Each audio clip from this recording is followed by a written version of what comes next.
Удар французскими и американскими ракетами по России, в частности по Москве. Запад снял запреты для Киева, Москва готовит ответ и намекает на удар по Берлину. Польша готовится к боевым действиям. Точка столкновения — Сувалкский коридор. Дома пустеют, а НАТО готовится к битве. Разведка сообщает о возможной атаке с двух сторон.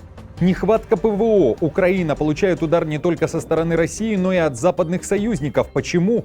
Масштабные обстрелы России и Украины, как ВСУ и ВС РФ проводят параллельные атаки.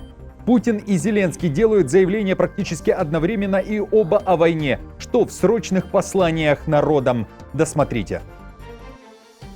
Всем привет, это «Время Прядко», коротко, четко и по делу о том, о чем говорят в мире. Если вам есть что сказать, делитесь своими мыслями и отвечайте на мои вопросы в комментариях. За лайк и подписку буду особенно благодарен. Время начать.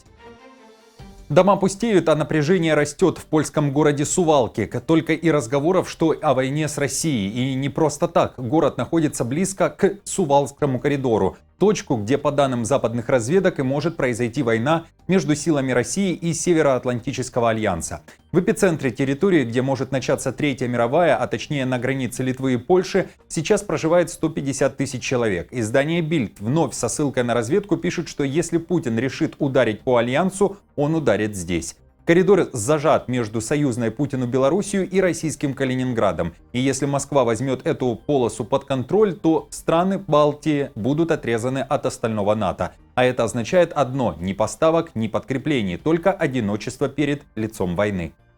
В случае войны Путин может атаковать территорию НАТО здесь с двух сторон. Артиллерия с радиусом действия 30 километров могла бы обстрелять почти всю территорию. Тогда в Сувалкском коридоре начался бы ад. Если российским войскам удастся захватить этот участок, балтийские государства окажутся отрезанными по суше от своих союзников по НАТО. Кошмарный сценарий. Военные НАТО говорят, что контроль над Сувалкским коридором – вопрос жизни и смерти для обороны Балтийского региона. Жители близлежащих населенных пунктов, как со стороны Польши, так и со стороны Литвы, говорят, что осознают все риски. Сейчас же, как Варшава, так и Вильнюс делают ставку на крайние меры – мины, заборы и другие укрепления. Напомню, в России на официальном уровне отрицают любые планы по возможной войне с НАТО. Новый удар по Украине. Помимо ракетных атак со стороны России, Киев получает удар и от союзников. Страна сталкивается с нехваткой ракет для ЗРК «Патриот». Об этом пишет Вашингтон-Пост. Издание уточняет, что сейчас для Украины самый большой страх – это баллистические ракеты, которые могут быть перехвачены только ракетами «Патриот». Баллистические ракеты России, благодаря своей скорости и сложности перехвата, стали одним из самых эффективных видов оружия в арсенале России, особенно против инфраструктуры. В минувшие выходные острая потребность Украины именно в «Патриот» стала очевидной, ведь украинские силы ПВО не смогли перехватить ни одну из 9 баллистических ракет, которые летели по Украине с субботы на воскресенье. Об этом уточняют авторы издания. США же на днях заявили, что слышат голос Киева о необходимости передачи этих ракет и систем, но, далее цитата, «честно говоря, у нас их нет», конец цитаты. Это слова госсекретаря Марко Рубио. В Украине считают, что все у США есть, вопрос лишь в деньгах. Однако украинские чиновники в Киеве считают, что администрация Трампа готова продать Украине больше систем «Патриот», а не отправлять их в качестве помощи, как это делала предыдущая администрация. Высокопоставленный украинский чиновник заявил, что не ожидает от Вашингтона блокировки продажи систем ПВО в будущем, но понимает, что Белый дом не будет отдавать их бесплатно. Рубио, кстати, как уточняет Вашингтон-Пост, заявил, что Америка не против, если союзники по НАТО будут жертвовать ракеты и системы «Патриот» из своих запасов. Однако ни одна из этих стран не хочет отдавать свои системы «Патриот», также говорит Рубио. В то же время Берлин хоть и планирует поставить ракеты для «Патриот», но это будут старые ракеты ПАК-2, которые в отличие от новых ПАК-3 менее эффективны при перехвате баллистики. И теперь к новости, о которой сейчас пишут и говорят буквально все мировые медиа. У Украины теперь нет никаких запретов, все табу сняты. Киеву разрешено бить дальнобойным западным оружием по России без каких-либо ограничений, которые существовали ранее. Теперь под прицелом даже Москва и не только. Париж, Лондон и Вашингтон дали зеленый свет. Ограничения на дальность действия оружия, поставляемого Украине, больше не существуют ни со стороны британцев, ни французов, ни нас, ни американцев. Это означает, что теперь Украина может защищаться, в том числе нанося удары по военным объектам России например. Ранее она не могла этого делать, за исключением редких случаев, но теперь может. В военных терминах это называется дальнобойным огнем, то есть оснащением Украины оружием, которое поражает военные цели в глубине территории. А вот так выглядит возможный радиус действия дальнобойных западных ракет. Вероятно, что уже скоро Киев получит не только вооружение от французов и британцев, но и от немцев. Известные ракеты «Таурус», которые так просил Зеленский. О вероятной передаче уже пишут западные медиа. Ожидается, что Германия предоставит 100-150 крылатых ракет «Таурус». Это аналог британско-французских «Storm Shadow». Помимо сенсационного заявления о снятии всех ограничений для Киева, канцлер Мерц также назвал сроки завершения войны. Она продлится дольше, чем мы все желаем или можем себе представить, сказал Мерц. Это также была цитата. Немецкая пресса тем временем пишет, что в Берлин вот-вот прилетит Зеленский. Визит назначен на среду. Среди тем технические переговоры Украины и России, но не только. Помимо этого, вероятно, будет обсуждаться дальнейшая военная поддержка Украины. Новая власть публично не хочет так подробно, как раньше, говорить о пакетах вооружений. Однако за кулисами, например, готовятся меры по поддержке Германии украинской оборонной промышленности в производстве дальнобойного оружия. Кремль уже отреагировал на слова Мерца. У Путина заявили, что если информация подтвердится, то это опасное решение. Это потенциально решение, если таковое решение действительно имеет место. Они абсолютно идут вразрез с нашими устремлениями на выход политического регулирования и на те усилия, которые сейчас делаются в рамках урегулирования.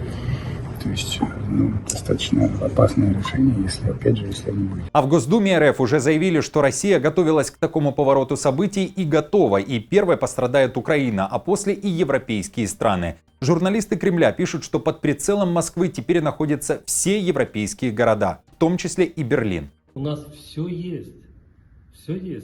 Поэтому пусть пеняют сами на себя. Сначала Украина, потом получат и все остальные, которые такие идиотские решения принимают. Вот и головная боль не наша. Но головная боль теперь и у Трампа, который решил стать посредником между Москвой и Киевом. Изменение позиции президента США и его заявление о сумасшествии Путина говорят о том, что Трамп осознает, что ему врут. Такого же мнения придерживается и Париж, в частности Макрон. По его словам, Дональд Трамп начинает осознавать, что Владимир Путин лгал относительно ситуации в Украине. Макрон выразил надежду, что гнев Трампа по отношению к Путину перерастет в реальные действия. Предположительно, речь идет о санкциях, согласованных с ЕС. Пойдет ли Трамп на открытый конфликт с Путиным, до конца никому не ясно. Сам же Путин никак не комментировал слов своего американского коллеги, а лишь заявил, что Россия пошла в атаку на Украину, потому что вынудили. Все время нам говорили, что надо демократия, выборы. Госпереворот совершили. И все как будто так и надо, кровавый причем. И пошли дальше подавлять там Донбасс и так далее. Людей там уничтожать с вертолетов и самолетов. Просто нелепо. Вынудили нас просто делать то, что мы сейчас делаем. И пытаются сделать нас виноватыми в этом. Политический выбор России и лично Путина – воевать дальше, так считает Зеленский. Он призвал к удару по РФ. Новые и жесткие санкции против России. Санкции Соединенных Штатов Америки, санкции Европы и других стран мира, которые хотят мира, это будет гарантированное принуждение России не только к прекращению огня, но и к уважению. Все они должны уважать мир. Путин должен начать уважать тех, с кем он говорит. Пока он просто играет с дипломатией и дипломатами. Это точно нужно изменить. Друзья, как считаете, когда Украина использует дальнобойное оружие по России? Пока в ход идут только дроны. Уже несколько дней подряд ВСУ запускают дроны по российским регионам. В РФ говорят о как минимум 2000 сбитых БПЛА. По Украине при этом продолжают также лететь дроны. Счет тоже идет на тысячи. А еще несколько ночей подряд по украинским городам Москва бьет разного типа ракетами. Что думаете о решении союзников Украины? Пишите свои ответы в комментариях. Решится ли Москва на удар по Берлину? Рига призывает оставить россиян за бортом. В Латвии заговорили о том, что страны ЕС должны приостановить выдачу шенгенских виз гражданам России, ссылаясь на соображения безопасности. Об этом в своих соцсетях написала министр иностранных дел Латвии Байба Бража. Количество шенгенских виз, выданных обладателям российских паспортов в 2024 году, увеличилась на 25% по сравнению с данными 2023 года. Издание Moscow Times пишет, что на сегодняшний день Латвия входит в число государств Евросоюза, которые полностью прекратили выдачу туристических шенгенских виз россиянам. На такой шаг ранее пошли Эстония, Литва, Чехия и Польша. А вот министр обороны Латвии Андрис Спруц дает понять, Латвия помогает Украине уничтожать российские военные объекты и военных. Рига направит в Украину 1500 ударных дронов, а в целом же, по словам Спруца, 2 латвийские компании в рамках международной коалиции по производству беспилотников в первом полугодии поставят 12 тысяч БПЛА.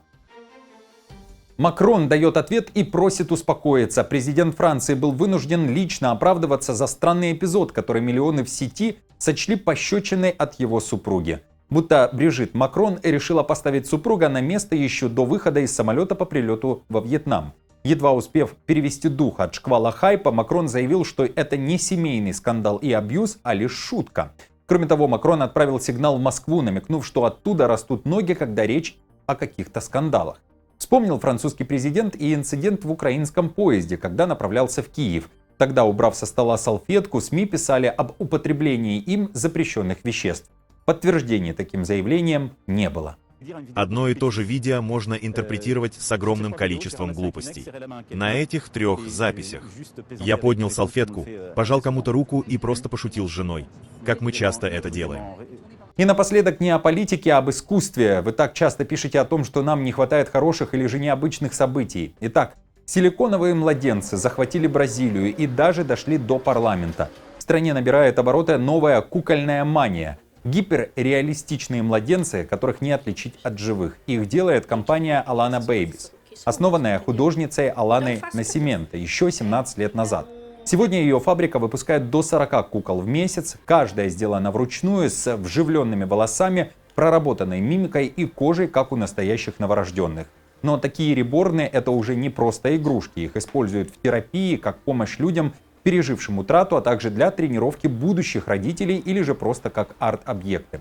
Кроме того, реборны стали предметом горячих споров даже в бразильском парламенте. Один из депутатов ответил критикам, которые осуждают покупку и изготовление таких кукол, словами о том, что это не грех. Он подчеркнул, пока куклы не мешают церкви и медицине, никто не вправе мешать людям нянчить силиконовых детей. А у вас какие мысли по этому поводу? Как относитесь к тому, что нянчат таких кукол не только дети? Напишите свой ответ под этим видео. Есть 3 вида кукол. Одна из них, которую я делаю, виниловая. Что такое виниловая кукла? Голова и конечности сделаны из ткани. Затем вы делаете все художественные работы. Есть куклы, у которых до 20 слоев кожи. Для оформления винила используется несколько цветов. Мы используем желтый, красный, коричневый, зеленый, синий, чтобы придать коже насыщенный оттенок. Каждый слой запекается в духовке при высокой температуре. Затем вы ждете, пока винил остынет, и переделываете его, пока он не приобретет желаемый цвет. Затем вы добавляете брови, вены и так далее. Друзья, спасибо вам за комментарии и за поддержку лайком. Новости за неделю собраны в плейлист. Переходите и смотрите.